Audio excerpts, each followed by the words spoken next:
तो गाइस आज हम बताएंगे आपको यूपी बोर्ड एग्ज़ाम 2024 का सॉल्यूशन एकदम गारंटी के साथ। आपको अगर प्रश्न अच्छा लगे तो लाइक करें और सब्सक्राइब जरूर करें।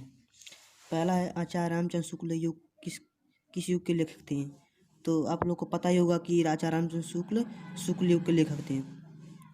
दूसरा है गबन की विधा। गबन की विधा है एकांकी, नहीं, गबन की विधा है उपन्यास।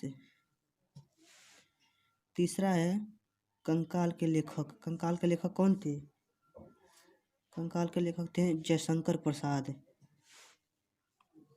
फिर आगे बढ़ते हैं।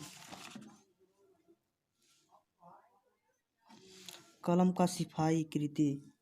कलम का सिपाही कृति है अमृत राय।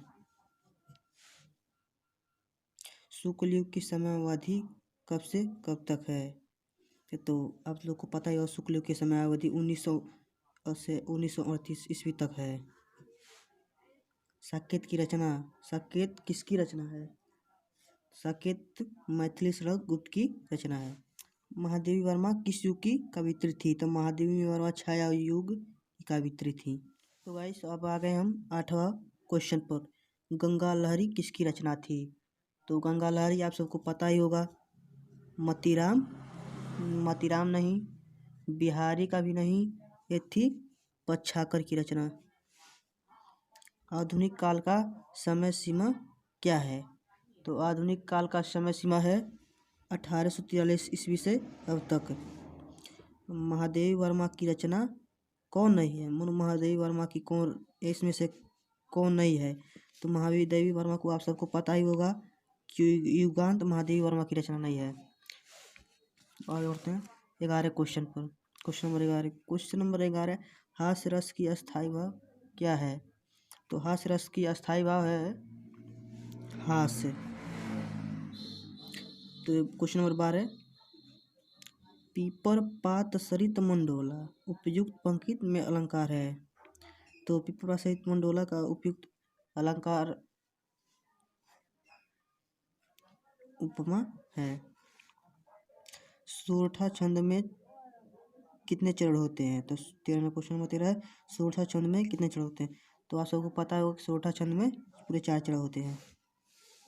अब आगे क्वेश्चन नंबर 14 है, उपदेश शब्द में प्रयुक्त उपसर्ग क्या है?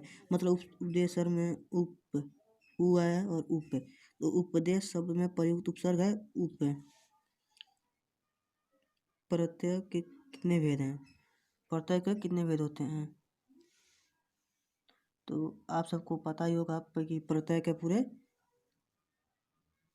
2 भेद होते हैं। हानि लाभ में समास है। हानि लाभ का समास द्वंद्व है। क्वेश्चन नंबर 17 चलते हैं। मछली का परिवाची शब्द क्या है? तो मछली का परिवाची शब्द होता है मीन। क्वेश्चन नंबर 18, यद्यपि में कौन सी संधि है? यद्यपि में कौन सी संधि है? तो यद्यपि में कौन सी वृद्धि संधि होती है? मधु शब्द का द्वितीय विभक्ति बहुवचन रूप है। मधु शब्द का द्वितीय विभक्ति बहुवचन रूप है, तो मतलब मधु का द्वितीय बहुवचन रूप है तो है मधुनी।